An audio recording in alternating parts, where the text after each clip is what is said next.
సుమన్ టీవీలో మీ business promotions కోసం ఈ కింది నెంబర్ను సంప్రదించగలరు.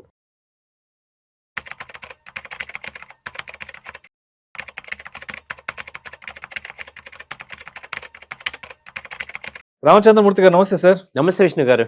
రామచంద్రమూర్తి గారు, రీసెంట్ గా మనం ఇండియన్ బిగ్ బుల్ హ్మ్. ఎడిషన్ ఒకటి స్టార్ట్ చేసాం, గుర్తుందా? మన ఫస్ట్ రేఖా జుంజున్వాలాకి సంబంధించిన వీడియో అవునండి. ఒకటి చేసాం. అవునండి. సో ఇప్పుడు ఇండియన్ బిగ్ బుల్ ఎడిషన్ లో భాగంగా సెకండ్ వీడియో, ఇండియాలోనే the biggest investor Vijay Kedia is one of the India's most well known stock market investor. అవునండి. సో ఆయనకి సంబంధించిన పోర్ట్ఫోలియో రివ్యూ గురించి ఒకసారి మాట్లాడుకుందాం.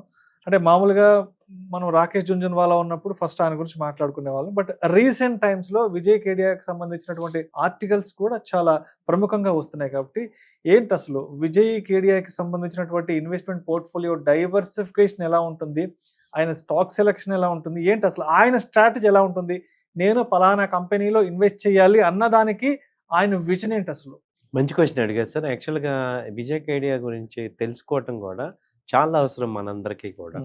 ఎందుకంటే ఇప్పుడు రాకేష్ జుంజున్వాలా గారు గానీ, వారెన్ బఫెట్ గానీ అలా సంపాదించారు అనేది ఒక డీప్‌గా మనకు తెలీదు కానీ ఏదో టైటాన్ కొన్నారు వచ్చేసింది అనొచ్చు. ఈయన ఫిలాసఫీ మనందరికీ కూడా ఉపయోగపడే ఫిలాసఫీ అనమాట.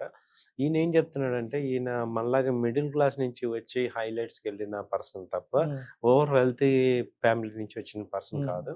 అయితే ఈయన యొక్క ఈ వెల్త్ క్రియేషన్ కూడా ఏదో ఒక రోజులోనే 2 రోజుల్లోనే రాలేదు. ఓవర్ నైట్ లో వచ్చిందేం కాదు. It's a decade of systematic planning, persistence, experience, hit and trial process.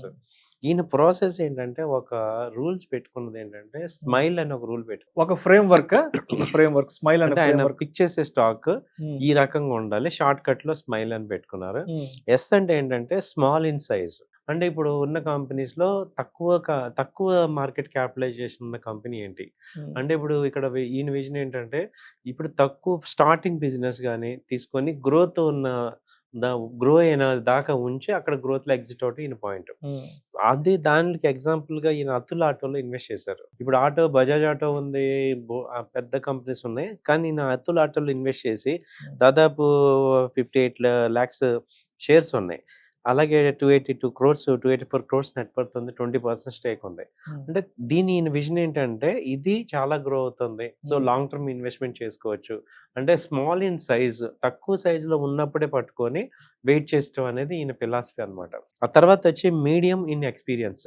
So experience లో వాళ్ళు ఎక్స్పర్ట్స్ కాకపోయినా మీడియం ఎక్స్పీరియన్స్ ఉన్నా కూడా పర్వాలేదు. అంటే వాళ్ళు తట్టుకుంటారు, ప్రాబ్లమ్స్ ని తట్టుకొని ముందుకెళ్లే కెపాసిటీ వాళ్ళకు ఉంది అనేది ఈయన ఐడెంటిఫై చేసుకోవటం. తర్వాత ఎల్ అంటే large in aspiration. So aspiration లో లార్జ్ ఉండాలి మేజర్ గా. ఇప్పుడు ఈ రెండు మనకి చూస్తే మన హైదరాబాద్ ఫార్మా కంపెనీస్ ఇలా ఉండేవి. 10 years back doctor Reddy small in size, but he has very high aspiration.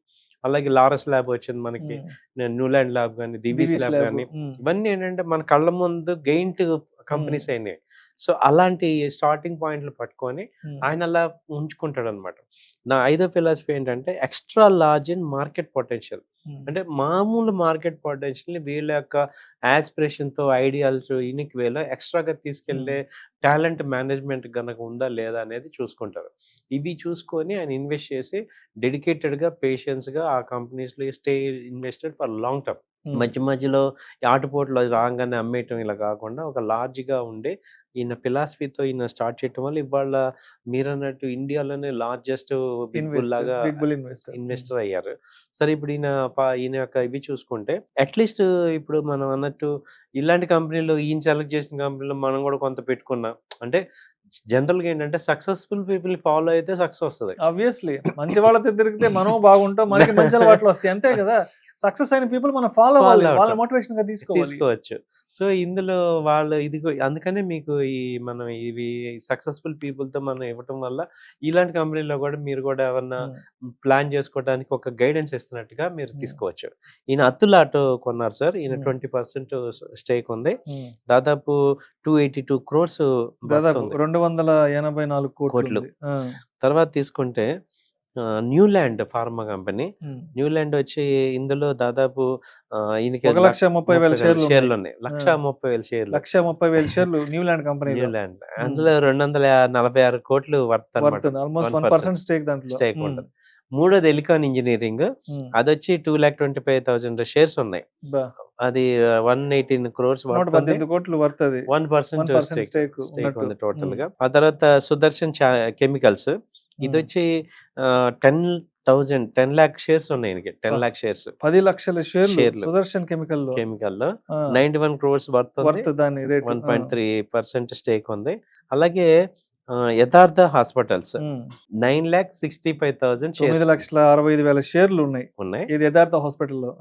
Worth వచ్చి 83 crores వర్త్ ఉంది.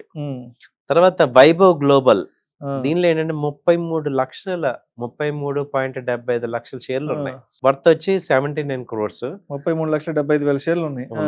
సో 2% స్టేక్ ఉంది ఇది. తర్వాత మహేంద్ర రిసార్ట్స్ హాలిడేస్ అంటాం దీన్ని. దీనిలో 20,25,000 20,25,000 షేర్లు, 47 crores ప్రెసెంట్ వాల్యూ ఉంది. 48 crores దగ్గర 1% స్టేక్. అంటే మినిమం 1% స్టేక్ మెయింటైన్ చేస్తున్నారు దేనిలో అయినా కానీ, ఏ కంపెనీలో అయినా. అలాగే ఈయన కంపెనీలు టాప్ 7 కంపెనీస్ మనం చూస్ చేసుకుంటే ఈ కంపెనీస్ ఒకసారి ఐడెంటిఫై చేసినా మనకి అర్థమవుతుంది ఏంటంటే టాప్ కంపెనీలు ఏం కావు, ఒక గైడెన్స్ లాగా. అవునండి.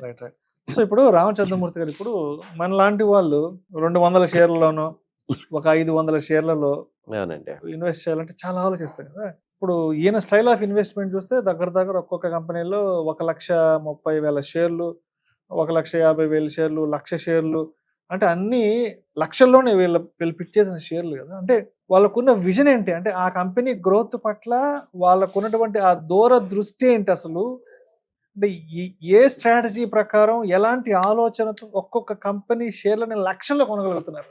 ఇది నిజంగా వాస్తవంగా చెప్తాను, చాలా వినండి అందరూ. మనం ఏంటంటే షార్ట్ టర్మ్ లో ఆలోచిస్తున్నాం, ఇవాళ కొని రేపు అమ్మేద్దామా, ఎల్లుండి అమ్మేద్దామా, ఒక 5,000 వస్తాయి చాలు అనే షార్ట్ టర్మ్ విజన్ లో మనం ఉన్నాం. వీళ్ళు ఏంటంటే లాంగ్ టర్మ్ విజన్ లో ఉన్నారు. ప్లస్ మనకన్నా వీళ్ళు ఏంటంటే ఎక్స్పర్ట్స్ రీడ్ చేయటం కానీ, ఒక 10 years బ్యాకే వాళ్ళు అర్థం చేసుకున్నారు ఈ మార్కెట్ని. మనం ఇవాళ అర్థం చేసుకుంటున్నాం ఈ మార్కెట్ ఏంటనేది. వాళ్ళు 15 years ముందు నుంచే జర్నీలో ఉన్నారు. ఈవెన్ మనం కూడా ఉన్నా కానీ మనకేంటంటే లేట్గా అర్థమైంది.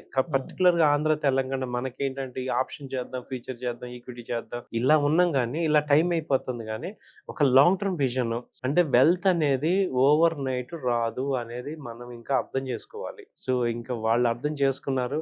ఇవాళ రాలా ఆయనకి, మీరు అన్నట్టు ఒక్క రోజులో రాలా. డెకేడ్ ఆఫ్ ఎక్స్పీరియన్స్, ఇన్వెస్ట్మెంట్ 10 ఏళ్ళు 15 ఏళ్ళు ఎక్స్పీరియన్స్, ఇన్వెస్ట్మెంట్, స్టేయింగ్, అలాగే మార్కెట్లో అప్ అయినా డౌన్ అయినా అలాగే పేషెన్స్గా ఉండటం, ఇవన్నీ కూడా వాళ్ళ వల్ల వచ్చింది.